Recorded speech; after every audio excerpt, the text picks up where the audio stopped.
আমি যেভাবে আসলে এই হুন্ডা হর্নেট 2.0 বাইকটা কিনে ধরা খাইছি, এই ধরা আপনারা খেয়েন না।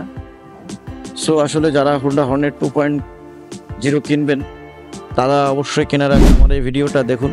আসলে ভিউয়ার্স, হুন্ডা হর্নেট 2.0 এই বাইকটা আমি দেখলাম যে গ্রুপে অনেকেই অনেক রকমের বাজে কমেন্টস করতেছে এবং 2000 থেকে 3000 কিলোমিটার রাইডের পরে বাইকটা সোল্ড আউট করতেছে।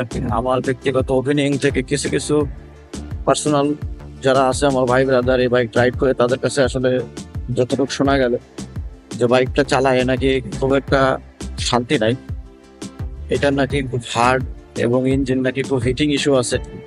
আসলে আমি জানি না যে তারা আসলে অ্যাকচুয়ালি এটা ফেস করতেছে কিনা, কারণ আমি আমার হর্নেট 2.0 এটা হ্যান্ডেল বাঁকা এবং পর্যাপ্ত পরিমাণ ভাইব্রেশন হতো, যার কারণে আমি এটা সোল্ড আউট করে দিছি, সেল করে দিছি।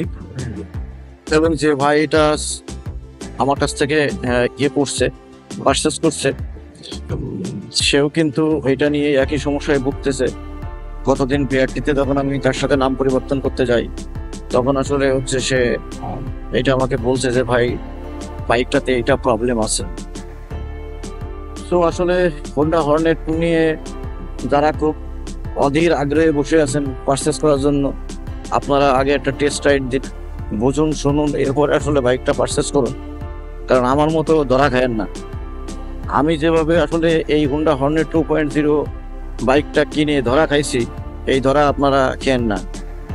অনেক সাধনা করেই আসলে কিন্তু এই হোন্ডা হর্নেট 2.0 কিন্তু আমি পারচেস করছিলাম, যে এইটা রাইড করব, তার সৌন্দর্য এবং অল আদার্স ফিটিং ফিক্সার দেখে যে না আসলে বাইকটা খুব অল্প টাকায় ভালো জিনিস দিছে।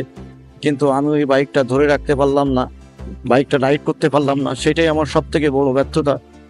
এটা আসলে খুবই খারাপ লাগছে আমার কাছে যে আমি বাইকটা কিনে আসলে মাত্র 4178 কিলোমিটার রাইড করার পরে এইটাকে সোল্ড করে দিছি। হোন্ডা সেল সার্ভিস নিয়ে আসলে খুবই অসন্তুষ্ট আমি, কারণ তাদের সেল সার্ভিস মোটেও ভালো না এবং বাইকের আদার্স ফিটিং ফিক্সার যা আছে তাতে মোটামুটি চলে, কিন্তু ভাই সেল সার্ভিস একদম জিরো। তো একটা বাইক আপনি 3 লাখ টাকা দিয়ে পারচেস করলেন, পারচেস করার পরে আসলে সেটা যদি আবার চালায় যদি শান্তি না পান, সোল্ড আউট করে দেন, তার মতো কষ্ট, তার মতো ব্যথা কিন্তু আর কোনো কিছুতে নাই। সো আসলে যারা হোন্ডা হর্নেট 2.0 কিনবেন তারা অবশ্যই কেনার আগে আমার এই ভিডিওটা দেখুন।